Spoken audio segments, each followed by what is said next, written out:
Bonjour à tous, je suis Sylvia et je vous accueille sur Hope, le premier podcast qui aborde le thème de la maladie sans phare ni tabou. Ici, vous entendrez des femmes et des hommes vous parler de leur quotidien chamboulé par l'arrivée de la maladie. Sincères et forts de leur expérience, ils vous raconteront tout, leurs peurs et leurs coups de blues, mais aussi les petits riens et les grands projets qui leur ont redonné le sourire. Des témoignages décomplexés et empreints de vérité qui font du bien quand ça va mal. Bienvenue chez Hope, le podcast de Medicite.fr qui vous retrace le parcours peu ordinaire de patients extraordinaires. Le vitiligo se manifeste par l'apparition de zones de peau dépigmentées plus ou moins importantes. Cette maladie n'est ni infectieuse ni contagieuse et n'est pas douloureuse, si ce n'est par la douleur morale ou les répercussions psychologiques qu'elle engendre. En France, on estime que ce sont plus de 1 million de personnes qui sont atteintes par le vitiligo. Alors pour en parler avec moi, j'ai le plaisir d'accueillir Charlène. Bonjour Charlène. Bonjour. Alors toi, tu as 35 ans, tu es chargée de mission et tu es pacsée. Alors explique-nous un petit peu quels ont été les symptômes qui t'ont amené à ce diagnostic et comment est-ce que cela t'a été diagnostiqué ? En fait, mon vitiligo est apparu quand j'avais 4 ans.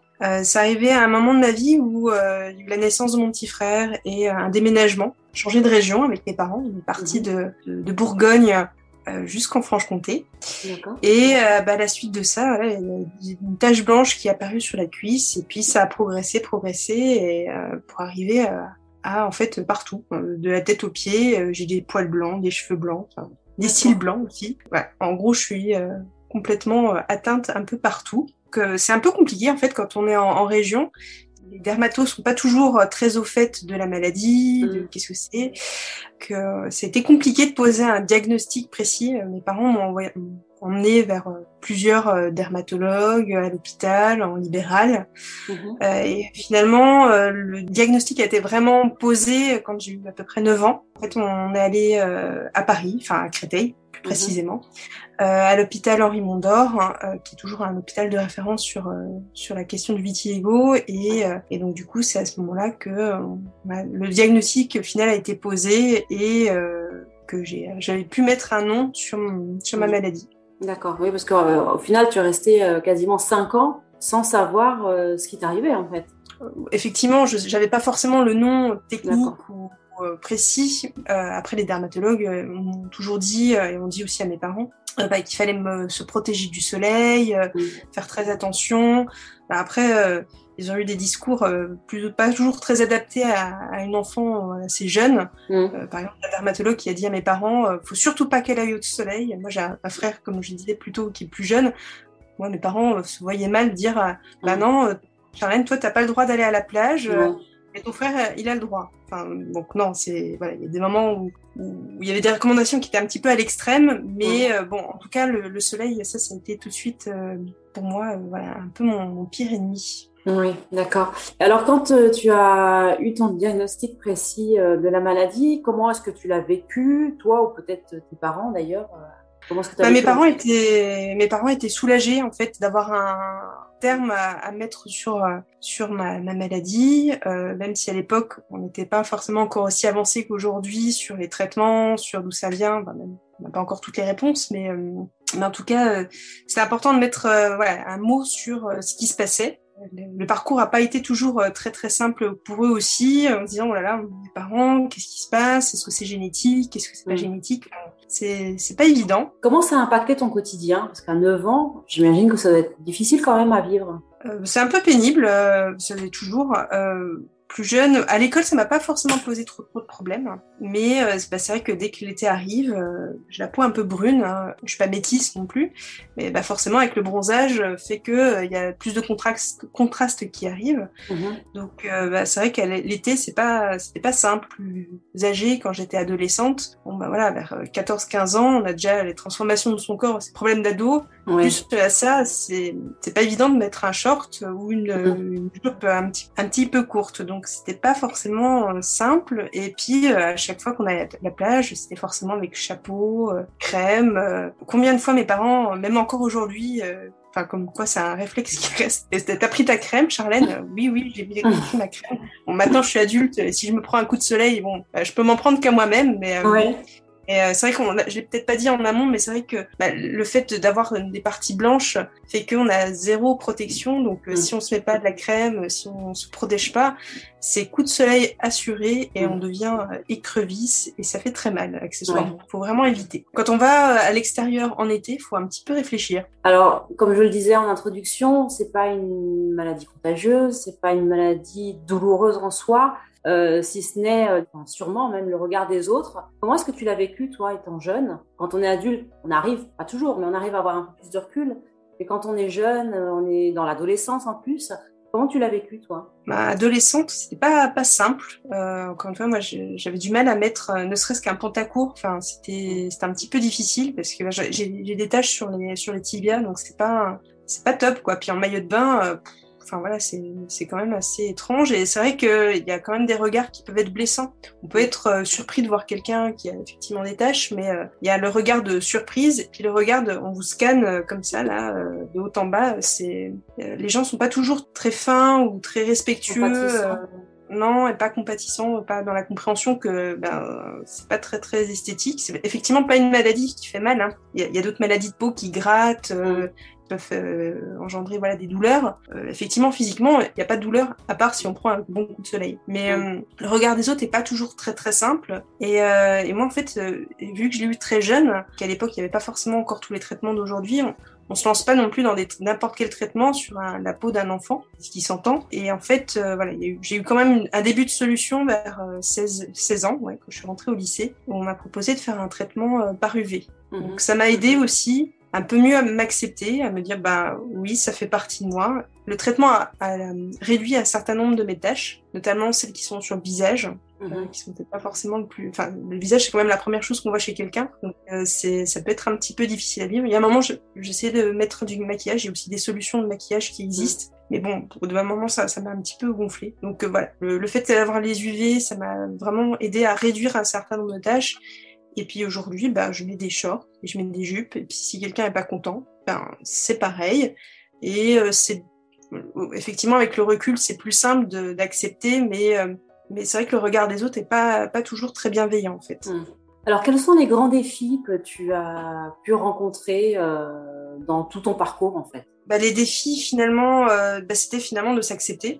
Alors, comme je disais, à l'école, ça m'a pas trop posé de problème. Mes camarades étaient plutôt bienveillants. Au niveau professionnel, ça n'a pas été non plus un frein. Peut-être parce que je m'assume mieux, j'en sais rien. Peut-être que parce qu'il y a des gens aussi qui ont ma maladie, qui peuvent être très mal dans leur peau, qui n'acceptent pas du tout.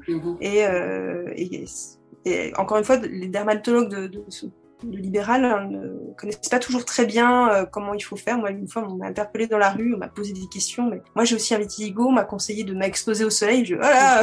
Surtout pas. Ou alors, s'il faut s'exposer, c'est avec un avis médical, et, on fait pas n'importe quoi. Finalement, les grands défis, c'est de s'accepter, c'est apprendre à vivre aussi avec le regard des autres, pas toujours bienveillant, et puis à avancer, parce qu'on va pas non plus se laisser pourrir la vie, parce que on a des tâches, et effectivement je m'expose pas au soleil, mais ça ne m'empêche pas de vivre mes passions. Moi je suis une passionnée d'archéologie, et l'archéologie ça se fait en extérieur, et bien je fais attention, je me mets une alarme toutes les 2 heures, je vais remettre de la crème, je mets des chapeaux, je fais très attention, et ça se passe très bien. Le plus grand défi, c'est de pas se laisser pourrir la vie, et au contraire, on est des gens comme tout le monde, on a un cerveau, on a plein de choses à faire, plein de choses à découvrir. Il faut vraiment être dans le verre à moitié plein plutôt qu'à moitié vide. Est-ce qu'il y a des gens qui t'ont aidé aussi, peut-être dans ton parcours, à t'accepter? Finalement, mes amis, parce que jamais ils m'ont jugé par rapport à mon apparence.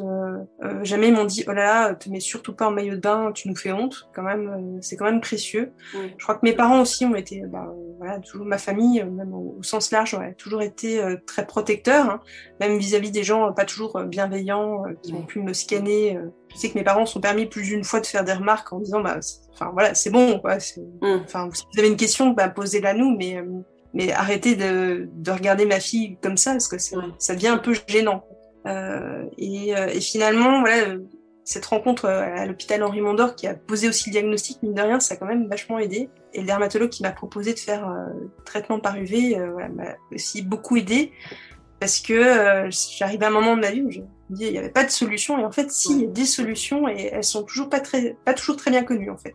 Est-ce que à un moment donné, tu as ressenti le besoin soit d'aider les autres, soit de rencontrer des personnes qui souffraient de la même maladie que toi? Alors, je les ai peut-être pas forcément. Enfin, il y a une association qui existe, l'Association française du vitiligo, qui propose plein de contenus vidéo, et j'invite vraiment tous les gens qui peuvent se poser des questions sur cette maladie d'aller regarder les vidéos. Il y a des conférences notamment de médecins avec toutes les avancées scientifiques qu'il y a sur le sujet, parce qu'il y a plusieurs équipes en France qui travaillent au sein d'hôpitaux qui travaillent sur cette maladie. Il y a des solutions qui existent, et trop de fois, moi, j'ai croisé des gens dans la rue qui m'ont posé des questions, qui avaient la même maladie que moi. Ils me disaient, mais il n'y a pas de solution. Mais en fait, oser rechallenger presque son dermatologue en disant, mais regardez, j'ai trouvé ce contenu-là, il y a cette information-là, qu'est-ce que vous en pensez? Et il y a des solutions. Dans ton discours, je sens que c'est particulièrement important d'être acteur de sa santé. C'est-à-dire, comme tu disais, d'aller à la recherche de l'information et voir, alors j'aime bien le mot que tu utilises, challenger un peu son médecin, son dermatologue. Ça a été important pour toi? J'aurais préféré de pas devoir le challenger. Il m'apporte les solutions parce que je suis pas médecin, hein, donc j'essaie d'avancer dans mon parcours. Effectivement, c'est vraiment important d'être acteur de sa santé, parce que très concrètement, moi, si je fais pas du tout attention à ma peau, je deviens toute rouge, hein, et c'est quand même pas très bon, même quand on n'a pas de problème de santé au niveau cutané, d'avoir des coups de soleil, c'est très mauvais, hein, peut engendrer d'autres maladies ou des cancers de la peau. Donc oui, il faut être acteur de sa santé, faire attention à soi, faire attention aussi à son corps, à son esprit, essayer de trouver des mécanismes pour se protéger vis-à-vis des gens qui ont pu avoir des regards pas toujours très, très chouettes, et apprendre à prendre du recul aussi, parce que c'est important de se dire que ce qui me définit, c'est pas ma maladie, non, c'est Charlène, ses compétences, ses points de vue, ses passions, ses engagements. Ça, oui, c'est ce qui me définit. Après, le vitiligo, voilà, ça fait partie de moi, mais c'est pas ma caractéristique numéro 1. Alors, tu disais que c'était important de prendre du recul. Tu racontais que tu avais une petite anecdote avec une coiffeuse, hein, je crois. Oui, assez. Petite anecdote rigolote, c'est voilà, j'étais invitée à un mariage et j'avais envie, voilà, d'avoir une coupe un petit peu sympa, un joli chignon, et du coup, j'ai pris rendez-vous chez un coiffeur. Et au début, elle me dit, qu'est-ce que vous voulez? Et donc je lui explique un petit peu ce qu'elle veut, puis elle me dit, en fait, c'est super chouette vos mèches blanches, parce que j'ai une chevelure brune. Justement, on peut faire des formes un peu sympas, faire des contrastes assez rigolos. Et en fait, elle a vraiment pris le parti de jouer sur mes mèches blanches et sur mes mèches brunes. Elle m'a fait un chignon, mais juste canon. Tout le monde m'a dit, mais waouh, il est hyper réussi. Et effectivement, je vais pas dire que j'ai une chevelure à la Cruella, mais en tout cas, ça c'est bien fait plaisir en utilisant des nattes ou voilà, une manière de faire ressortir les cheveux blancs. Parce que c'est vrai que les cheveux blancs, il y a un moment, ça me gênait un petit peu. Je réfléchissais en me disant, est-ce que je vais les couvrir ou pas? Et en fait, cette coiffeuse, puis même mon conjoint m'a dit, non, ils sont trop beaux, garde-les comme ça. C'est pas poivre et sel, c'est vraiment des mèches. Donc du coup, ça... pas dire qu'on croit que j'ai fait une coloration, mais en tout cas, c'est la mode, c'est à la mode en plus, les cheveux blancs, donc du coup, voilà, je trouvais que c'était une petite histoire un peu rigolote, et comme quoi, entre guillemets, penser être une faiblesse, ça devient quelque chose d'esthétique et très fort. Il y a des mannequins aussi aujourd'hui qui ont du vitiligo, qui posent, qui font des photos de mode, mais canon. Et voilà, comme quoi, de quelque chose on peut se dire, c'est pas très joli, en fait, on peut en faire quelque chose de très esthétique et justement différenciant. Est-ce que tu aurais un conseil à donner à nos auditeurs qui nous écoutent, des choses à partager? Un conseil, c'est un peu difficile parce que chacun a sa propre relation avec la maladie, mais déjà, faites juste attention à votre santé, prenez soin de vous, évitez de faire la crêpe au soleil. C'est mauvais pour tout le monde. Faut surtout pas laisser le vitiligo vous laisser pourrir la vie. Il y a l'association française du vitiligo, mais aussi plein de groupes d'échanges aussi sur Facebook qui peuvent apporter des solutions ou remonter un petit peu le moral. Il y a des solutions, comme je disais, il y a des accompagnements psychologiques si on a besoin, il y a du maquillage. Il y a des maquillages couvrants qu'on peut trouver en pharmacie qui peuvent vraiment atténuer, voire même quasiment faire disparaître quand on sait bien les manipuler, les taches, notamment sur le visage, qui peut être gênante en tout cas. Il y a les UV, il y a tout un tas il y a aussi d'autres médicaments qui existent. Faut pas hésiter à aller vers les autres et à poser des questions. J'ai pas forcément les chiffres en tête, mais il y a beaucoup de gens en fait qui ont du vitiligo. Alors pas comme moi sur toutes les parties du corps, mais sur une partie du corps, ça peut être sur les mains, sur les pieds. Donc faut pas hésiter à en parler. Et s'il y a des questions, il y a des associations, il y a des groupes de parole. Et il faut pas rester tout seul à déprimer, parce que je sais qu'il y a des gens aussi qui ont peur de sortir de chez eux parce que c'est difficile d'avoir des taches partout, hein, surtout quand on a les peaux mates. Noir, c'est encore. Je peux comprendre que ça soit très compliqué de s'accepter et de dire j'ai des taches partout. Mon Dieu, c'est pas l'image que j'aimerais renvoyer de moi. En fait, il y a des solutions et il faut garder espoir. Quels sont tes projets toi aujourd'hui ? Moi j'ai plein de projets. J'aimerais fonder une famille, j'aimerais profiter de la vie, retourner faire des chantiers de fouilles archéologiques, faire vivre ma passion et puis tout simplement continuer à avancer dans la vie professionnelle et amicale, essayer d'être toujours positive. En tout cas, merci beaucoup Charlène pour ton témoignage, pour tous ces conseils que tu as pu nous donner. Je souhaite de vite retourner faire des fouilles pour pouvoir profiter pleinement de la vie. Oui, merci beaucoup.